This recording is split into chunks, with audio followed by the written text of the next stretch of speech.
Sarah Patricia Good functioned as the sole guardian for 4-year-old Jocelyn when the incident unfolded. Family and acquaintances remembered Sarah as a remarkably gentle, reliable woman defined by her selfless nature. Motherhood seemed to be her true calling, as she possessed a powerful, innate maternal instinct. Finding out she was expecting brought an overwhelming sense of joy into her life. Despite her private struggles as a single parent, Sarah remained fiercely committed to her daughter's protection. She balanced a career as a medical technician in Medford, Long Island, with the demands of parenting. The calendar marked June 6, 2014, as a day destined for tragedy.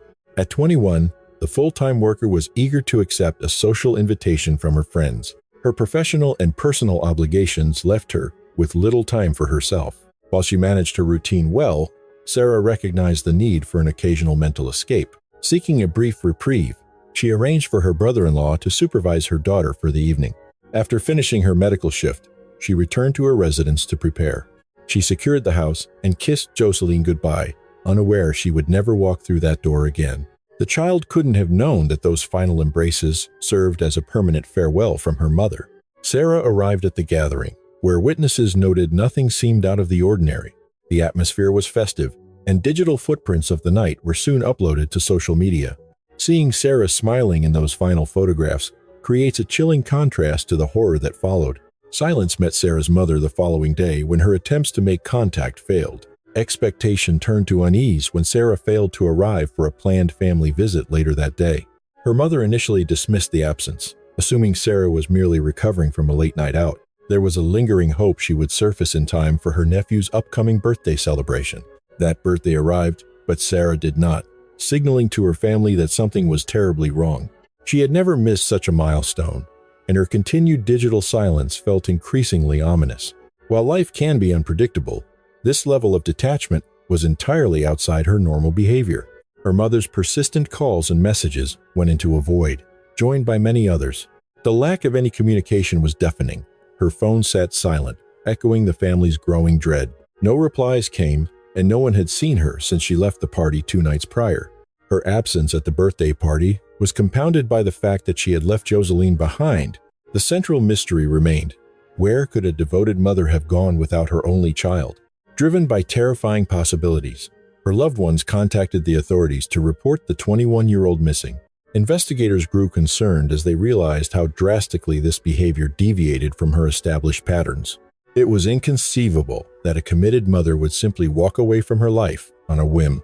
With a dependent child at home and a job left vacant, the alarm bells rang louder. Detectives soon discovered her funds had been accessed on the night she was last seen alive. This led the investigative team to believe the party was the key to her disappearance. Authorities wondered how a routine social gathering could spiral into the disappearance of a young mother. As detectives dug deeper, they prepared for a revelation that would shift the entire investigation. A coordinated effort between police and the community began to search for any trace of Sarah. Locating her vehicle became a priority for the officers scouring her home and the party's vicinity.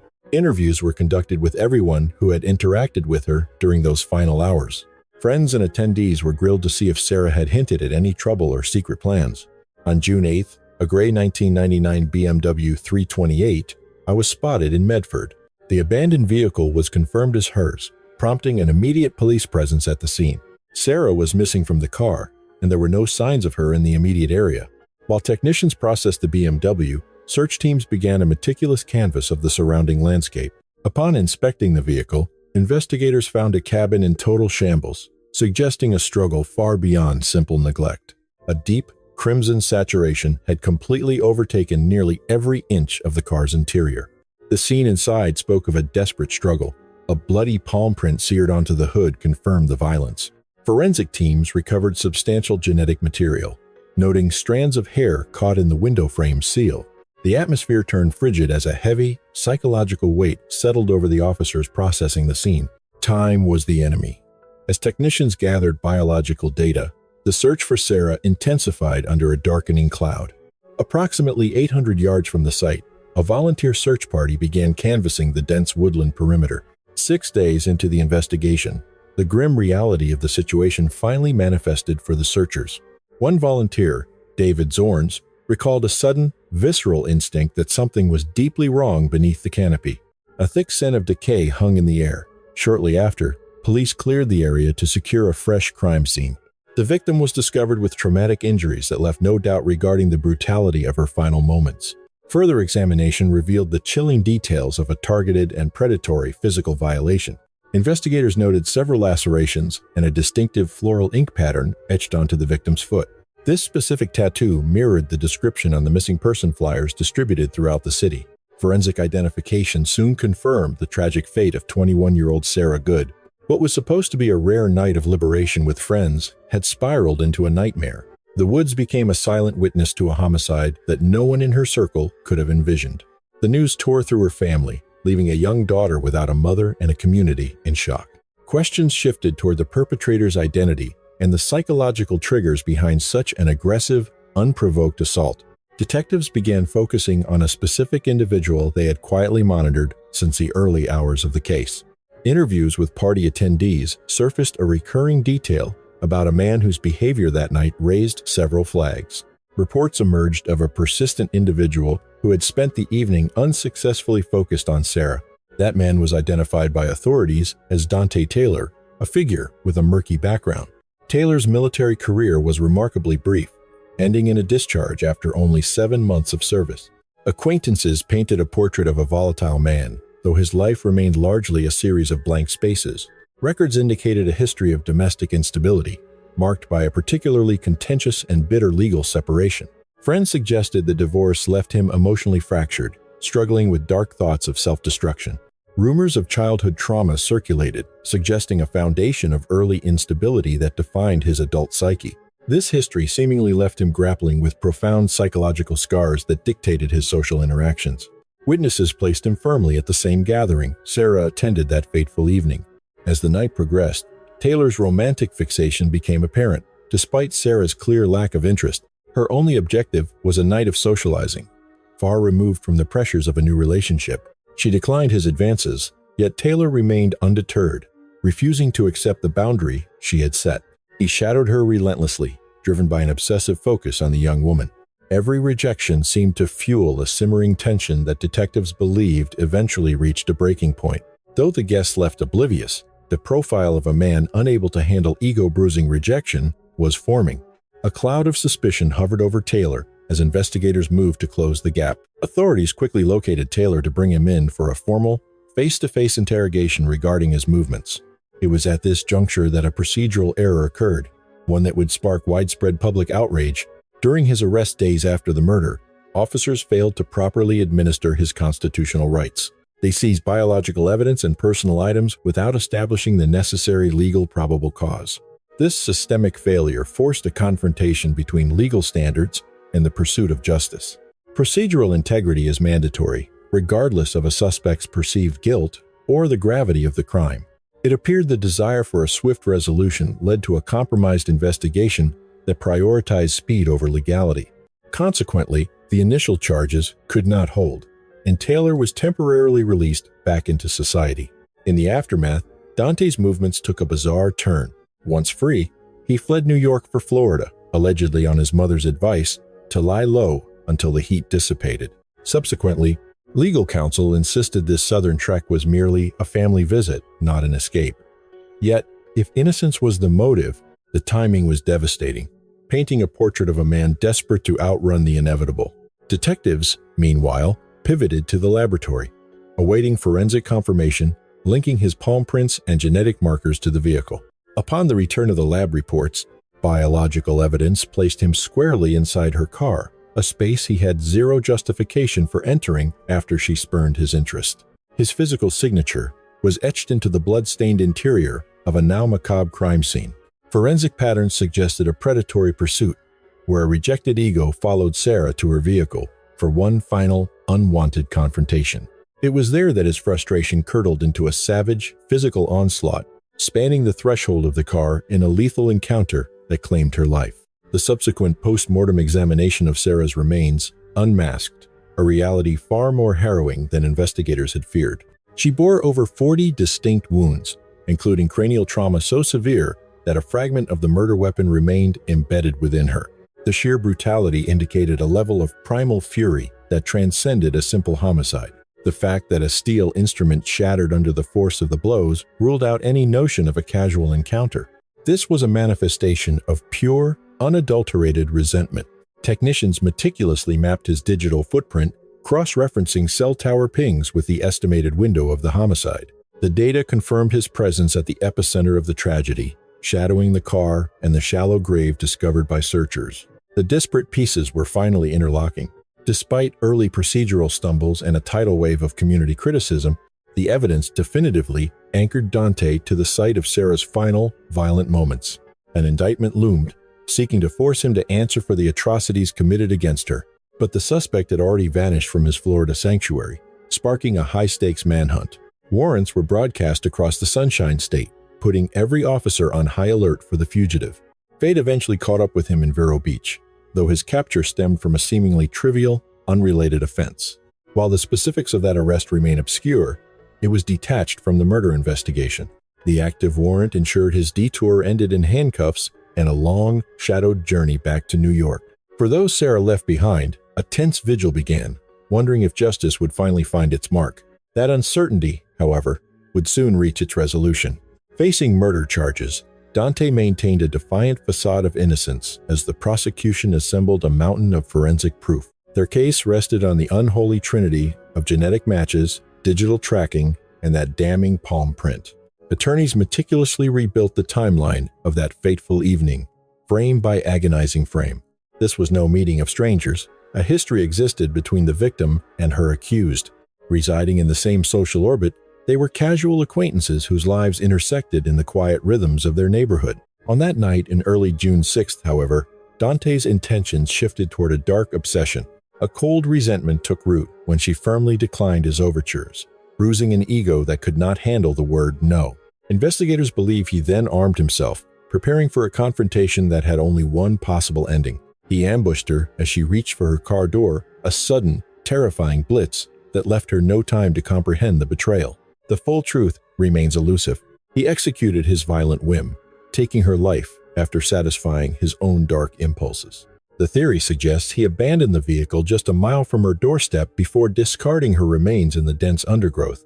He then attempted to resume his normal routine, a killer hiding behind the mundane mask of everyday life.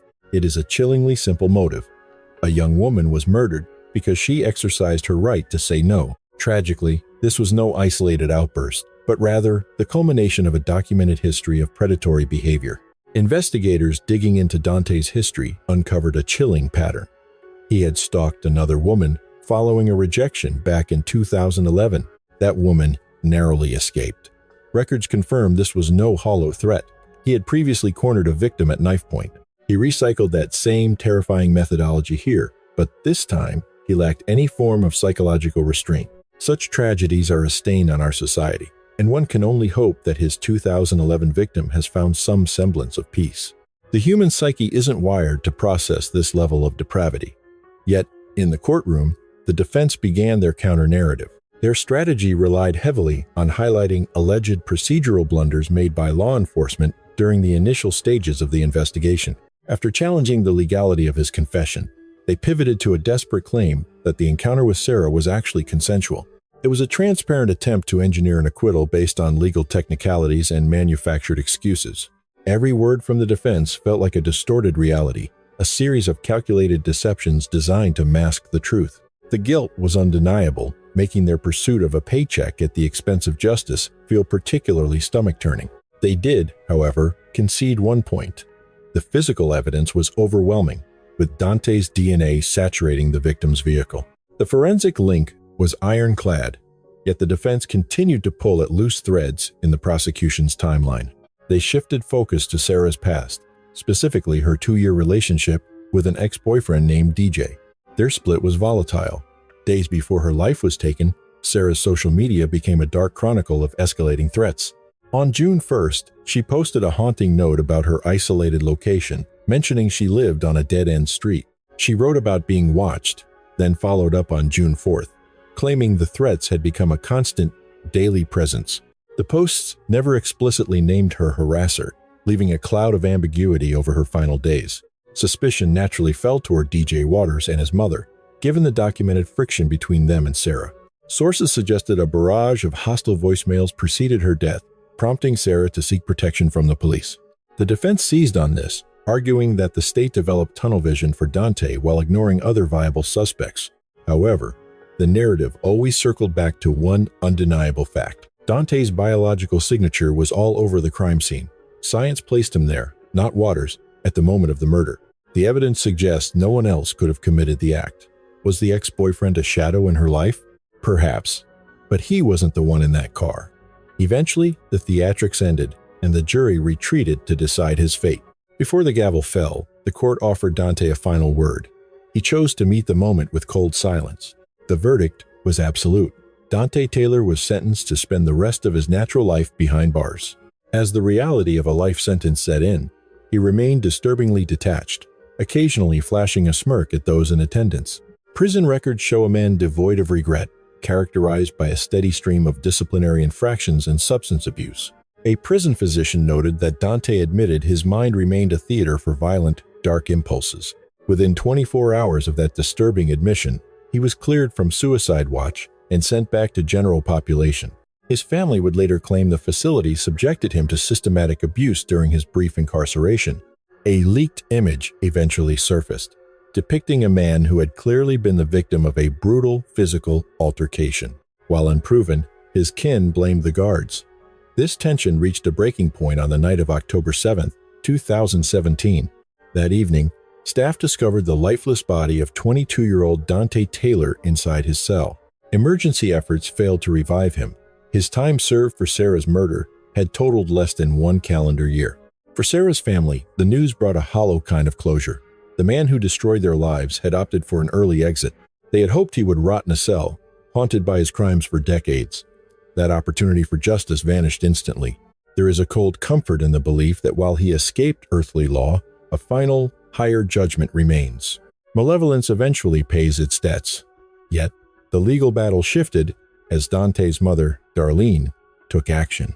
She launched a federal civil rights suit targeting the medical staff and the leadership of the correctional facility. The litigation named every administrator and nurse she held responsible for the lapse in oversight. The family alleged a gross failure in medical duty, claiming guards stood by while a fatal assault was carried out. Whether this lawsuit yielded any truth or compensation remains a mystery, as public updates ceased after 2020. From start to finish, this saga remains a profound study in senseless tragedy and systemic failure. A young woman's life was stolen for no reason, leaving a small child to navigate a world without her mother's light. The weight of this case is immense. No child should ever be forced into such darkness. Childhood is meant for discovery and the freedom to make mistakes, not for the chilling reality of a murdered parent and another who vanished without a trace. This psychological scarring is permanent. Countless lives were destroyed simply because one man refused to accept a single rejection. If this investigation proved compelling, please subscribe to the channel. New case files are released every night. Until our next report, remain watchful and stay vigilant. The tragic story of Sarah Patricia Good is more than a true crime archive.